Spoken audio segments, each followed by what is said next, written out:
Good morning, Don Richard, and I'm out at Miles Community College, and sitting with me is Stacy Klippenstein. We're with KATL Live, brought to you by Miles Community College and Community First Federal Credit Union.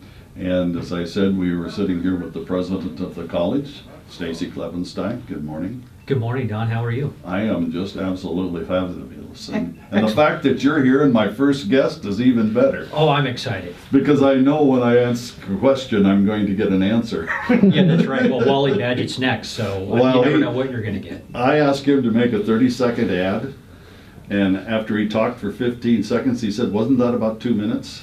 That sounds like Wally. That's a good one. We're going to talk about the ag energy innovation in eastern Montana. You got a symposium coming up. Tell me a little bit about what's behind this. What's the when you conceived of doing this, what was in your mind? Well, a couple things. One is Miles Community College has been in the middle of discussion with the Ag Advancement Center coming online in March 17th. How do we advance and enhance our academic programs and serve our community even better? And also with the issues that are going on in Colstrip and the advancement of renewable energies possibly in eastern Montana, we've had a lot of people calling us and talking to us about what are programs we would be able to help support.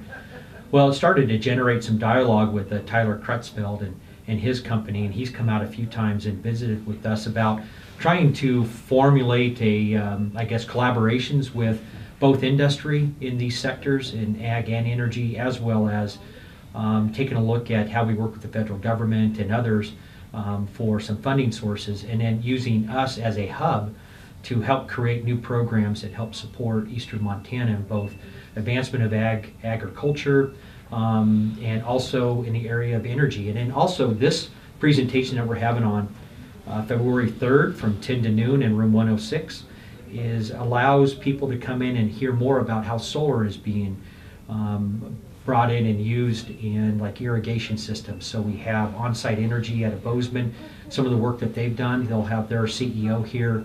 And we have a gentleman who's coming in to talk about the advancement of wind energy he's actually a Montana guy, but he's from San Francisco right now. His name's Chris Hodge. He's coming in from a company called Nature Inner. And then also a former Washington legislator who has done a lot of stuff with these innovative type programs in colleges and universities. He'll be in to talk with me during that symposium as well and be able to share his thoughts. So that's kind of what we're trying to do on February 3rd. Okay. Tell me a little bit about Tyler Crutchfield. You mentioned his company and the fact that he's kind of spearheading this. Who is he? Where is he? What's his company all about? Yeah, Mont Vista is a company that he has. It's based out of Florida. But he obviously is a Miles City guy. A lot of people know Tyler, and he's been back and he really finds our ag center and our advancement, what we're doing with the remodel of the old armory. He really finds that we're in a perfect position to really help with what's going to happen and potentially in eastern Montana.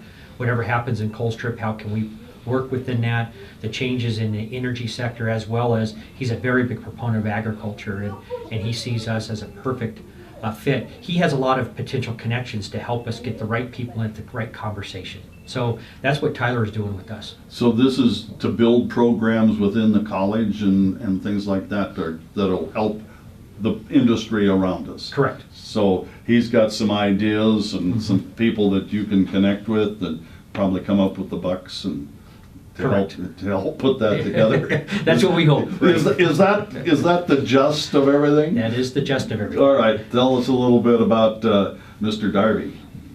Yeah, Connor Darby is a CEO. He has a partner. His name is Orion. Connor Darby is going to come here. They started OnSite Energy a while back, and they currently have developed the largest solar farm, which is just outside of Bozeman. And they've done a lot of stuff in western Montana and even in eastern Montana in relation to agriculture and using solar. So that's what they're going to come in and talk about, how solar fits in with irrigation systems and the future of agriculture, but then also talk about the future of solar. We will be putting up some solar panels both at our Ag Center as well as at the Armory for part of the project. So we'll be talking to them about that and just the future potential programs that we might be able to offer as that advances. All right, talking about the solar a little bit and at the Ag Center, what are you going to be using the solar for, as experiments or as main supply? Great question. Our goal is to be able to develop some short-term programs to help people understand and utilize solar, but also installation of solar panels. Our goal with them coming out and talk to them is coming back this spring or summer and attempting to develop a short-term installation style program and utilizing 4 panels up at the Ag Center as a tool, as a lab, so to speak, that they can actually disconnect, connect, see how it operates, get it set up. The 4 panels will actually be brought into the grid and help us with our energy use out at the Ag Center. So this whole thing is a long-term, for the future type program that you're looking at, and so that if I decided I wanted to go to class to learn how to put up a solar panel, you'd have a class for me? Correct. Our idea is to be able to develop some type of short-term, long-term training, whatever it would be that the industry needs. All right. And then you mentioned at the Armory, is that going to be also there, classes, or is that going to just to be a part of the grid? We can use both sites for part of that lab as far as the installation goes, but it would be tied into the grid as well. So when we talk about a solar panel, it used to be we had, they were 4 foot by 24 foot in order to have any power. What are we talking about now, or do we know? Well, a lot of people have seen kind of the more modern solar panels, and you're still looking at what, over 2 feet by 4 feet style panels. We do have 8 of those in stock at this time. We just haven't put them on anything yet. So that's what people will see as they hopefully drive by the Ag Center one of these days. All right. Chris Hodge, tell me about Chris Hodge. Chris, I know a little bit about. Their company has been dealing a lot with wind energy and wind farms. He has an expertise in this area as far as working both in Canada and the U.S., taking a look and working with the size of these farms, business development, and he is going to come out and just talk to us about the future of that industry. All right, what do you think the future of the industry is? Hard to say. I mean, there's still a lot of movement with wind farms in eastern Montana. There's been some news out there with some wind farm and other type of storage capabilities with hydro.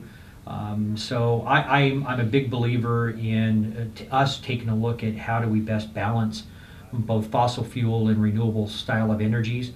We know that in the future there's going to be a continuation of pushing these products. We want to be able to do whatever we can to serve eastern Montana as it grows. If it grows in this direction, we want to be there. If it's supporting Colstrip, we want to be there to support that as well. All right. And then finally, Jim Castema. Mm-hmm. Now, is he one that voted to close Colstrip?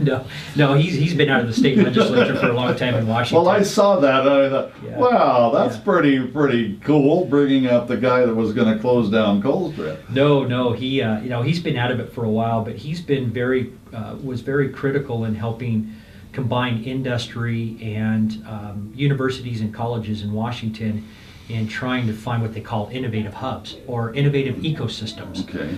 Is what they were saying. But the idea around that was taking like Amazon, combining Amazon with the University of Washington on the creation of some new programs, but also then it has offshoot industries from that. So he's really understands what we're attempting to do with this here in MCC. A lot of people don't understand how much goes into, like we're starting this, we've got this symposium, which is probably the first step, or maybe the second step. The first step was, let's have a symposium, but the second step is the symposium.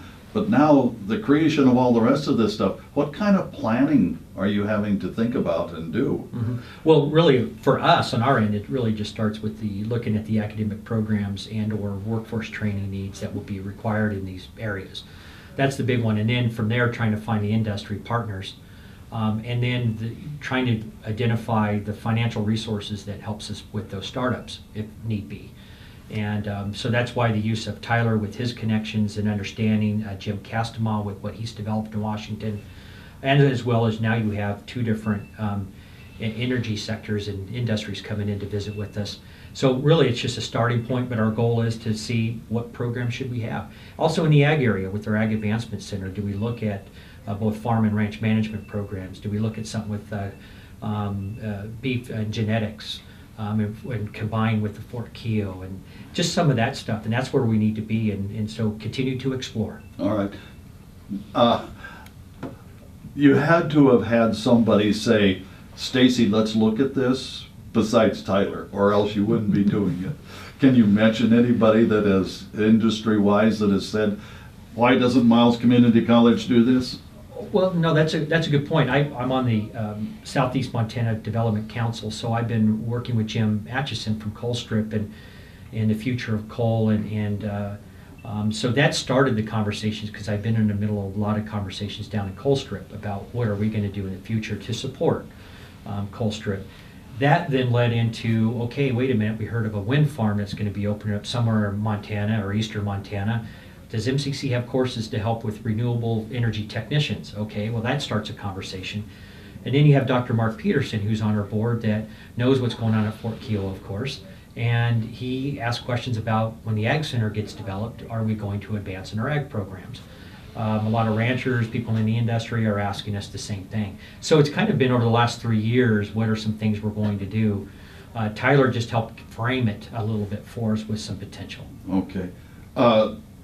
Let's go to the Ag Center. You mentioned it's going to open in March. Yes.